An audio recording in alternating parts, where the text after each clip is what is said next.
စီဆိုင်ရှေ့မှာတညလုံးထိုင်ဆောင်နေတာညကမအောင်နိုင်တော့လို့စီဘူးတဲ့သေးပေါက်ချလိုက်တာအဲ့ဒါကိုတခိုးကစီဘူးထင်ပြီးခိုးသွားပြီထင်တယ် ညာကရေစာလို့အိတ်နေတဲ့အဖွားကြီးစီကရေဘူးခိုးပြီးတောက်လိုက်တာဩအနက်လေးကမှုှေးပြီးတောက်လို့ကောင်းတယ်ဘယ်စက်ယုံကထုတ်တဲ့ရေဘူးလည်းမသိဘူးဒီဘူးတွေကရေတောက်ပြီးတဲ့ကတခြားရေတောက်ရင်မဝတော့ဘူးကွာဟိုအဖွားကြီးကိုရေဘူးဘယ်နာကဝယ်လဲတလားမေးလိုက်အောင်မယ်အဖွားကြီး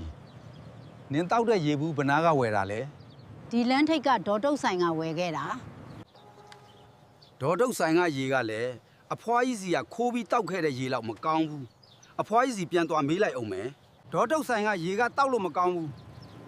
နင်ရဲ့ရေဘူးရောင်းပေးပါလား ဒီမှာအဖိုးကြီးရေဘူးလည်းမရှိဘူးရှိတဲ့သေးဘူးလည်းတခိုးကခိုးသွားပါ ဟာ ရှင်းလက်ထဲကဘူးကညကပျောက်သွားတဲ့သေးဘူးနဲ့တူတယ်ရှင်ကသေးဘူးခိုးတဲ့တခိုးလား ငါရုပ်ကိုကြည့်သေးဘူးခိုးတဲ့ရုပ်လားငါခိုးခဲ့တဲ့ဘူးကသေးဘူးဟုတ်လား